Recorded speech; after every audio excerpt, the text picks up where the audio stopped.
Eh, montez-moi la garde là, les gars là. Tournez autour. Ok. La compétition ne s'est pas bien passée pour nous. Salutations, j'espère que vous allez bien. C'est vrai que ça fait un moment que je n'ai pas donné de mes nouvelles sur YouTube. J'étais très occupé par l'installation de ma nouvelle salle d'arts martiaux qui est située sur Poyestre, à côté de Perpignan, Luan. Je vous ferai une vidéo pour vous montrer un peu l'installation, comment les choses se déroulent pour nous, là où on est situé, pourquoi avoir choisi cet endroit. On est en train de mettre en place une école qui, dans quelques mois, ressemblera à un temple. En tout cas, c'est l'aspect qu'on veut donner à cette école.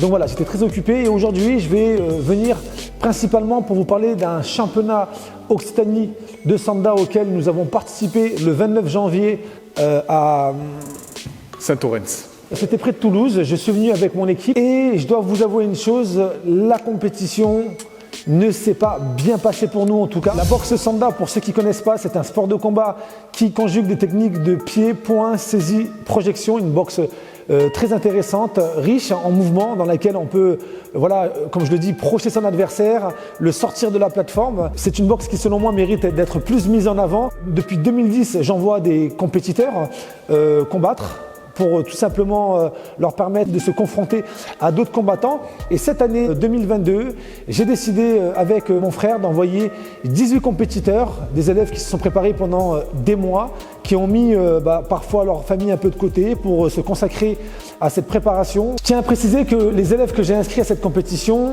pratiquent la boxe depuis moins d'un an pour certains, d'autres un peu plus. Nous, en tant qu'enseignants, si on envoie nos élèves, c'est qu'on en déduit qu'ils sont prêts. Là, cette année, on avait 18 combattants chez les adultes. On en avait aussi chez les cadets, les minimes, les benjamins. C'est comme ça qu'ils les appellent, ça sont leurs termes. Donc, on a préparé tous ces élèves qui ont pris beaucoup de temps. Je vais rapidement vous parler aussi de comment les choses étaient à l'époque et comment elles ont été modifiées comme ça en quelques semaines. Il faut savoir que les compétitions en 2010, ça n'avait rien à voir avec ce que c'est aujourd'hui. Déjà, il y avait la classe B et ensuite il y avait la classe A. La classe B, c'est pour des élèves qui veulent se découvrir à la boxe Sanda.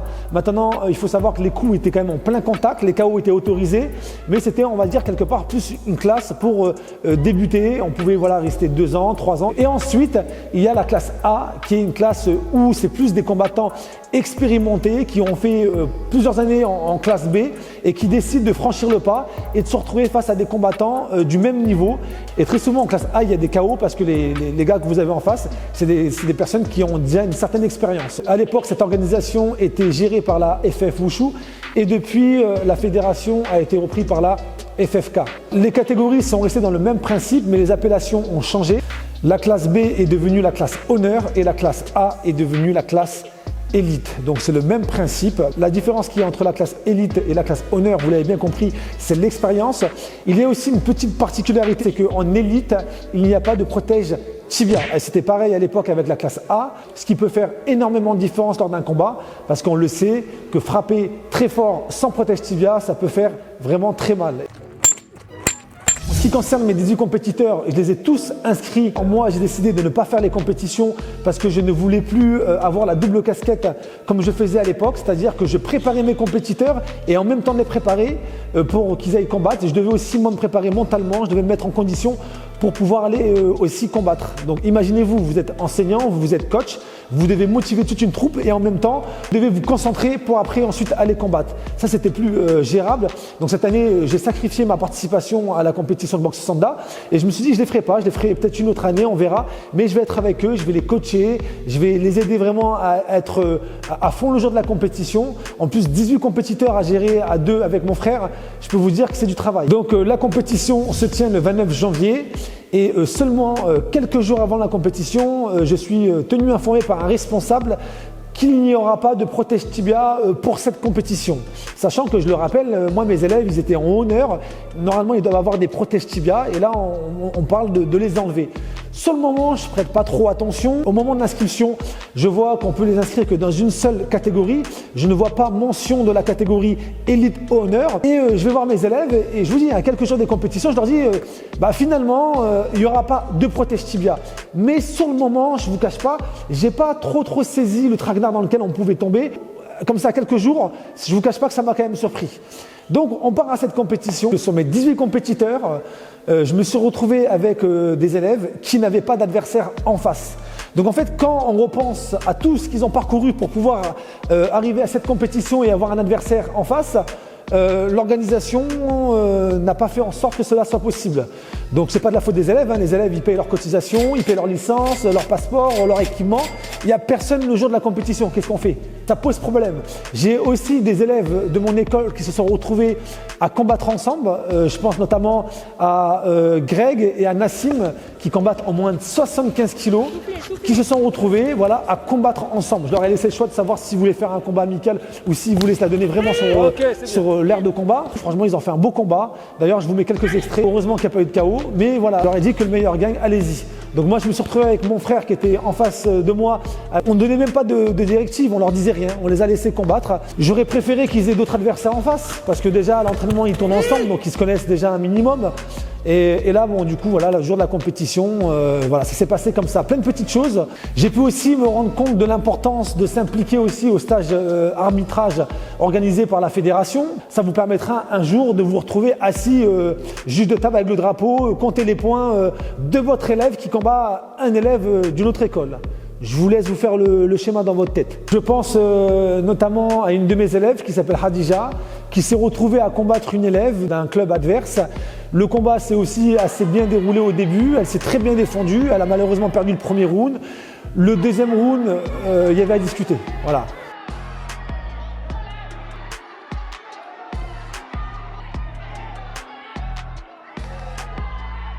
Je comprends pourquoi Khadija elle a eu aucun drapeau qui s'est levé en sa faveur. Je le comprends, il n'y avait aucun membre de notre staff dans le coin des arbitres. Je vous invite fortement à vous inscrire à ces stages d'arbitrage pour pouvoir un jour avoir la place de siéger, d'être là assis, à compter les points de votre élève qui combat contre un adversaire d'une autre école, à compter les points, à lever les drapeaux. C'est dans votre intérêt si vous voyez ce que je veux dire.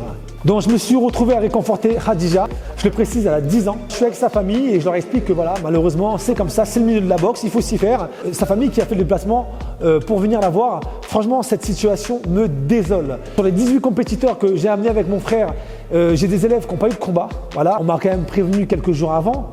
Il manquerait plus que mes compétiteurs viennent le jour de la compétition et qu'on leur annonce le jour même. Donc là, c'est vrai, je dois admettre que bon, voilà, je félicite le travail de ceux qui nous ont envoyé le mail pour que nous, enseignants, on puisse avoir la sage décision d'aller voir notre élève, de le taper comme ça sur l'épaule et lui dire « Tu vois mon garçon, voilà, ça fait des mois que tu te prépares. Je sais que tu as investi beaucoup de ton temps pour cette compétition. Et le jour de la compétition, ne viens pas, reste chez toi, tu n'as aucun combattant. » Ça me désole cette situation, de voir que j'ai des combattants qui n'ont pas pu expérimenter leur boxe sanda, tout ce qu'ils ont appris à l'entraînement. Maintenant, on va venir dans le vif du sujet. Quelque chose que je trouve mais inadmissible, c'est que j'ai des élèves de mon école, des compétiteurs qui sont en honneur, qui se sont retrouvés face à des combattants de l'élite. Ça y est, vous commencez à comprendre ce qui se passe. J'ai eu ensuite Alan en moins de 80 kg qui s'est retrouvé face à un élite qui a pris un low kick sur le tibia. Ça lui a valu une ouverture. Il est reparti dans le combat en étant déstabilisé parce que le médecin a dû venir. On a mis le bandage, il est reparti, il a repris un coup au niveau du nez. Il est revenu avec le nez un peu en vrac. Nous, pour préserver l'intégrité physique de notre élève, on a dû déclarer forfait. Le but, c'était pas qu'il se fasse assassiner sur le tatami. L'adversaire qui était en face de Alan était beaucoup plus expérimenté que lui. On avait un combattant qui avait une expérience au combat. Clairement, ça se voyait dans son approche. On n'aurait pas déclaré forfait et ça aurait très bien pu se terminer par un KO. Donc voilà, c'est pour ça qu'on a préféré arrêter le combat. Et ensuite, on a Gauvin en moins de 70 kg qui a affronté deux adversaires. Ces deux adversaires, ce qui est bien, c'est qu'on a pu les voir combattre juste avant. Donc Gauvin a affronté l'un des deux, celui qui avait perdu face à Rachid. Il s'en est super bien sorti malgré une différence de niveau. Et ensuite, Gauvin devait affronter donc Rachid. Il se trouve que je m'étais un peu quand même renseigné. J'avais pu discuter avec un membre organisateur de cette compétition qui m'avait fait clairement comprendre que Rachid avait un très bon niveau parce qu'il devait normalement intégrer les championnats du monde. Enfin, là, je me suis retrouvé face à des informations. Tout naturellement, on est venu à me parler de lui et on m'a clairement fait comprendre que c'était un très bon combattant qui avait déjà combattu à l'étranger. Donc déjà, là, tout de suite, on se dit que le gars, il a de l'expérience. Donc moi, en tant qu'enseignant, encore une fois, je dois préserver mon élève, je dois le protéger. Je me retrouve à aller le voir en lui disant « Bon, écoute, là, tu as pu voir tout à l'heure, bon, le combat, tu l'as fait, ça s'est bien passé. mais ton adversaire, il a perdu face à Rachid et il se trouve que maintenant, tu vas devoir l'affronter. Est-ce que tu es sûr de vouloir l'affronter? Il m'a dit, je sais à quoi m'attendre, mais j'y vais. J'ai trouvé ça très courageux de sa part, sachant qu'il savait que ce combattant était un élite. Lui, c'était un honneur. Il aurait très bien pu me dire non, je préfère pas. Il a dit j'y vais. Mais voilà, donc je l'ai laissé prendre sa décision. Et cette situation, elle m'a vraiment gêné parce que normalement, en tant que coach, en tant qu'enseignant, je ne dois pas me retrouver à quelques minutes du combat, aller voir mon élève en lui disant et le mec qui est en face de toi, il va envoyer des parpaings. Vous vous doutez bien que ça peut augmenter le stress chez le combattant. Normalement, je suis censé lui dire ça va le faire. Mais bon, je devais quand même l'avertir et c'est ce qui pour moi me semblait le plus respectueux. Je me suis assis avec mon frère. Gauvin s'est présenté face à Rachid, à son adversaire. L'arbitre s'est mis au milieu. Ils se sont salués. Et là, dès les premiers coups de poing de l'adversaire de Gauvin, j'ai su que ça n'allait pas le faire. Gauvin a pris un assaut de 3-4 coups. J'avais prévenu mon frère juste avant en lui disant si ça se passe mal, on jette la serviette parce que je sens qu'on va devoir la jeter. L'assaut qui a été envoyé par l'adversaire de Gauvin, j'ai tout de suite senti que là il y avait le chaos qui allait arriver. Donc on a pris la décision de prendre la serviette, on a jeté l'éponge, on a déclaré forfait et là le combat s'est immédiatement stoppé. Gauvin est revenu. On a vraiment senti que ça l'avait un peu bousculé. Quand je pense à la santé mentale de mes élèves, ça aurait pu être bien plus grave. J'ai pu parler avec un responsable de cette organisation. Et je lui ai fait quand même part du fait que c'était regrettable, dommage de voir qu'il n'y avait pas assez de combattants. Et j'en ai déduit en fait tout simplement que s'ils ont mélangé les élites et les honneurs, c'est parce qu'il n'y avait pas assez d'enseignants qui envoyaient leurs élèves. Donc maintenant, il y a une vraie question qui se pose. Il y a beaucoup d'écoles dans l'Occitanie, il y a beaucoup de clubs qui ont de nombreux licenciés. Si ces clubs n'emmènent pas leurs élèves en compétition, c'est que peut-être quelque part, il y a un problème. Mais qui va soulever ce problème-là? Moi, je pense que ça pourrait être intéressant à un moment donné, aller à la rencontre de ces enseignants pour savoir ce qui se passe. Et en fait, ce qui s'est passé, clairement, en fait, nous, on a servi de chair à canon, on a servi de bétail. C'est-à-dire que parce que il n'y a pas beaucoup d'enseignants qui envoient leurs élèves et qu'il y a peu de compétiteurs, on se retrouve en fait à mélanger les élites et les honneurs comme ça à quelques jours de la compétition et c'est nous qu'on payons les pots cassés. Je trouve ça inadmissible. Je suis vraiment en tout cas désolé pour mes élèves parce que c'est sûr que voilà, on a pris cette décision tous ensemble de vouloir faire les compétitions. Nous, nos élèves, mon frère et moi, on les a sentis prêts, ils se sont donnés à l'entraînement. Il y aurait eu l'honneur, ça aurait été parfait. Sauf qu'ils se sont retrouvés face à de l'élite. Et ça, ce n'est pas normal. En tout cas, clairement pour vous dire que je trouve ça regrettable de voir qu'ils ont été obligés de mélanger l'élite et l'honneur sous prétexte qu'il n'y avait pas assez d'enseignants qui amenaient leurs élèves en compétition. Maintenant, il faudrait peut-être traiter le problème à la racine et essayer de se demander qu'est-ce qui se passe, qu'est-ce qui fait qu'en Occitanie, il y a des enseignants qui ont des centaines de licenciés qui se retrouvent à ne plus envoyer leurs combattants. Est-ce que c'est sur le fait qu'à quelques jours de la compétition, ils ont mélangé les élites et les honneurs? Donc je pourrais comprendre qu'il y a peut-être des enseignants qui ont vu le truc arriver, qui n'ont pas inscrit leurs élèves. Donc aujourd'hui, en fait, l'élève n'a plus le choix. C'est-à-dire que quelqu'un qui veut s'inscrire en boxe sanda, il va se retrouver directement face à de l'élite au risque de se retrouver à affronter des gars expérimentés et de se faire défoncer clairement. Alors oui, on m'a dit oui, mais attention, il y a du light. Le light, il n'y a aucun souci, j'ai rien contre le light. On est tous d'accord pour dire que ça peut être intéressant pour du loisir, pour quelqu'un qui veut travailler sa précision. Je ne dis pas le contraire. Mais là, non, en fait, on a deux extrêmes. On a le light d'un côté et on a la classe élite. Le milieu, il est où en fait? C'est ce qu'on promis, la classe honneur, la classe B, c'était le milieu. Et l'élève qui ne voulait pas faire du pro, mais qui ne veut pas non plus faire du light, eh ben, il allait dans la classe honneur. Et d'ailleurs, c'est ce qu'on retrouve dans le kickboxing. Il y a la classe amateur, semi-pro et pro. Donc là, le fait qu'aujourd'hui, ils aient décidé à quelques jours, je le rappelle encore une fois, je me répète, mais vraiment, moi, ça me choque d'enlever l'honneur et que voilà, que ça se passe au détriment des élèves qui sont là et qui veulent faire leur première compétition. Donc voilà, clairement, ça s'est mal passé. Si je peux donner un conseil à tous les enseignants qui envisagent d'amener leurs élèves en boxe sanda à des compétitions, faites attention à bien inscrire vos élèves, à être tenus informés de ce qui se passe, parce que maintenant, oui, ça se fait, il y a des changements qui se font comme ça à quelques jours de la compétition. Je tiens quand même à dire que j'aurais tout de même préféré qu'on me prévienne en début de saison. Parce que moi, en début de saison, je suis arrivé avec des élèves qui avaient du potentiel. Qui veut faire les compétitions? Qui est déterminé? Ok, ça lève la main. Moi, dans ma tête, c'est bon, je vais les mettre en honneur. Et le jour de la compétition, on me dit quelques jours avant, voilà, pas de protège tibia et je vois que c'est d'élite. Vraiment lamentable. J'espère qu'il va y avoir du changement. Faites attention pour vos futures inscriptions si vous envisagez d'envoyer des combattants en boxe sanda. faites bien attention, regardez bien parce que voilà, on peut se retrouver avec des expériences comme celle-ci. En tout cas, en vous la faisant partager, si ça peut vous aider, eh ben, tant mieux pour vous.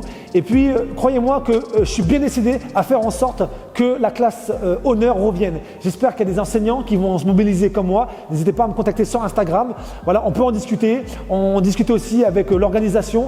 Mais en tout cas, j'espère que la classe honneur reviendra et je ferai tout ce qui est possible pour que ça puisse se faire. Voilà, voilà les fighters, n'hésitez pas à mettre un commentaire pour me dire ce que vous en pensez. Si vous avez déjà vécu ou pas une expérience semblable à celle-ci, voilà, vous me le mettez dans la barre des commentaires. Je reviendrai très vite avec d'autres vidéos où on ne parlera pas à chaque fois des problèmes parce que là, en quelque sorte, cette vidéo, c'est un problème. Mais je voulais vous faire partager tout ça et je ferai une vidéo où je vous montrerai l'installation de ma nouvelle école Luan Arts Martiaux à Poyestre. C'était Still Fight et on se dit à très vite les fighters.